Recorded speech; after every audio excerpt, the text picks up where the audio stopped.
Hi viewers, welcome to our channel. ప్రస్తుతం మనతో పాటు భరద్వాజ్ గారు సీనియర్ జర్నలిస్ట్ ఉన్నారు. వారితో ఒకసారి మాట్లాడదాం. సార్ నమస్కారం సార్. నమస్తే అండి. సార్, మంచు విష్ణు గారు చాలా ప్రెస్టీజియస్ గా తీసుకున్న ప్రాజెక్ట్ కన్నప్ప ఎప్పటి నుంచో కూడా షూటింగ్ జరుగుతుంది. మన నెక్స్ట్ మంత్ రిలీజ్ కు సిద్ధంగా కూడా ఉంది. అయితే దీనికి సంబంధించిన అప్డేట్స్ వరుసగా వాళ్ళు రిలీజ్ చేస్తూ వస్తున్నారు. ఆల్రెడీ టీజర్ 1 రిలీజ్ చేశారు. మొన్న ఒక సాంగ్ కూడా రిలీజ్ చేశారు. అయితే కాస్త భిన్నాభిప్రాయాలు వ్యక్తం అవ్వడం మనం చూస్తున్నాం. అయితే ఇవాళ మార్నింగ్ టీజర్ 2 ఒకటి రిలీజ్ అయింది సార్. మరి అది కూడా సోషల్ మీడియాలో కాస్త ట్రోలింగ్ కు గురవుతున్నట్టుగానే కనిపిస్తుంది. మరి మీకు ఎలా అనిపించింది? అది ఆకట్టుకుందా ఆ టీజర్, లేదా సార్ మీ ఒపీనియన్ ఏంటి ఆ టీజర్ పైన? అంటే వాళ్ళు ఏది చెప్పదలుచుకున్నారో అదే చెప్తున్నారు సినిమాలో అనేది అయితే అర్థమైంది.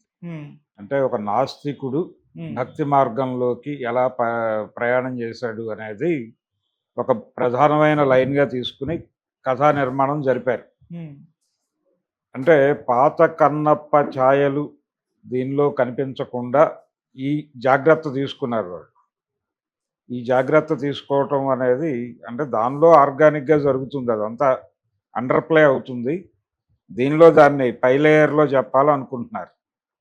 అయితే ఇక్కడ ఆస్తికత్వము అనే గొడవ కంటే కూడా వాస్తవానికి జరిగింది ఏంటంటే, ఒకవేళ అతను ట్రైబ్స్కి విడిగా వాళ్ళ దేవీ దేవతలు వాళ్ళకు ఉంటారు, వాళ్ళ ఆచార వ్యవహారాలు వేరు. ఇప్పటికీ ఏ ప్రాంతానికి ఆ ప్రాంతానికి దేవుళ్ళు ఉన్నారు మనకి. అయితే ఒక ప్రాంతం మొత్తానికి ఒక దైవాన్ని అంగీకరింపజేయటం అనే ప్రోగ్రాం కూడా ఒకటి జరిగింది. అందులో భాగంగానే ఈ ట్రైబ్స్ శివుడిని కొలవటం అనే దిశగా నడిపించటం. అంటే అక్కడ అతను చూసినటువంటి వాళ్ళ దేవతలకి ఈ దేవుడికి మధ్య ఏమిటి లింకు అనేది అర్థం కాని పరిస్థితి మాత్రమే నడిచింది తప్ప నాస్తికత్వం నుంచి ఆస్తికత్వంలోకి ప్రయాణం చేయటంగా దాన్ని అనుకోకూడదు.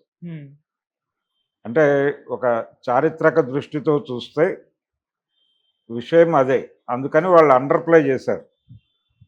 వీళ్ళు అది అండర్ ప్లే చేయటం వలన వీళ్ళు ఏం చేశారంటే దాన్ని ప్రధానమైనటువంటి లైన్గా తీసేసుకుంటే కొంచెం కొత్త ఫ్లేవర్ వస్తుంది అనేది వీళ్ళు అభిప్రాయానికి వచ్చి అలా డిజైన్ చేశారు ఈ స్టోరీని. ఇక మిగిలిన వ్యవహారం అంతా మామూలే. అంటే మనకి ఇప్పుడు ఈ టీజర్లో చూపించినవన్నీ కూడా సినిమా ఫస్ట్ హాఫ్లో వచ్చేటువంటి సన్నివేశాలే ప్రధానంగా.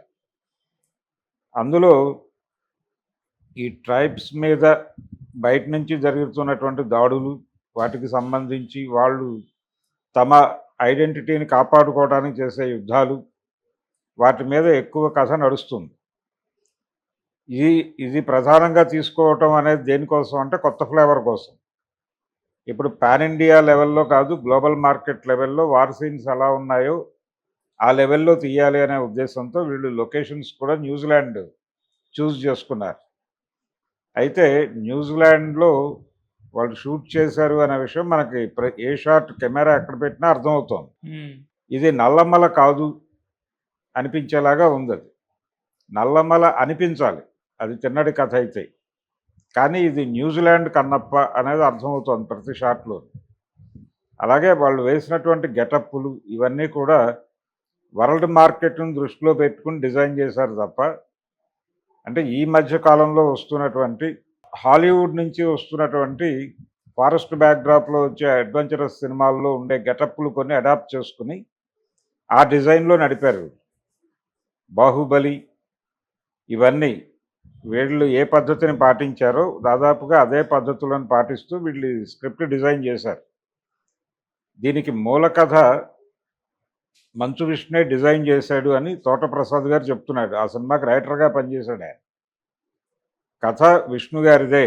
మేము దానిలో వేయాల్సినటువంటి సరుకులు కొన్ని చెప్పాం. ఇది ఇలా ఉంటే బాగుంటుంది, అలా ఉంటే బాగుంటుంది అని చెప్పాను తప్ప మిగిలిన డిజైనింగు స్క్రిప్టు అంతా ఆయనదే అని చెప్తున్నాడు.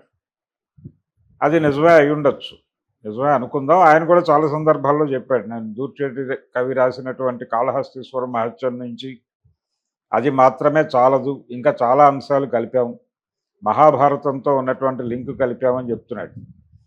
అంటే కిరాతార్జునీయం ఉంటుంది దీనిలో ఉండి, శివుడికి అలాగే అర్జునుడికి మధ్య పాశుపతాస్త్రం కోసం ఈయన తపస్సు చేయటం, ఈయన భక్తిని పరీక్షింపజేయటం, ఈ గొడవంతా ఉంటుంది సినిమాలో. అది ఈ టీజర్లో ఎక్కడా ప్రస్తావించలేదు. అది కూడా కొంచెం వీళ్ళు విఎఫ్ఎక్స్లు ఇవన్నీ మిక్స్ చేసి కొంత హడావిడి చేయడానికి అవకాశం ఉన్నటువంటి సన్నివేశాలు అవన్నీ. శివుడికి అర్జునుడికి మధ్య యుద్ధం ఇవన్నీ. అలా మహాభారతంతో కూడా ఒక లింక్ ఉంది కథకని చెప్తున్నారు. ఈ పద్ధతిలో ఆడియన్స్ ముందు ఒక విజువల్ ఫీస్ట్, అలా సినిమా వాళ్ళని వేరే లోకంలోకి తీసుకెళ్ళాలి.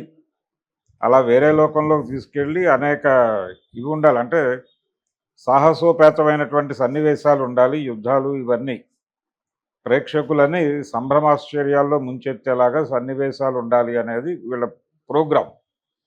దానికి అదే ప్రధానంగా తీసుకుని డిజైన్ చేశారు. ఇక్కడ అందుకోసం కన్నప్ప అవసరం అయ్యాడు వాళ్ళకి. కన్నప్ప కోసం సినిమా తీయట్లేదు, వీళ్ళ మార్కెట్ అవసరాల కోసం కన్నప్పని దానిలోకి తీసుకెళ్లారు. అదే కనిపించింది టీజర్లో, ఆ ధోరణే కనిపించింది.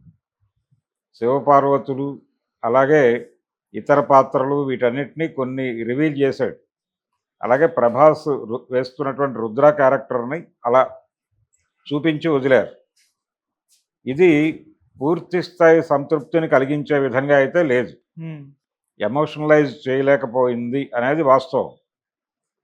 అలాగే మంచు విష్ణు గారి డైలాగ్ డెలివరీ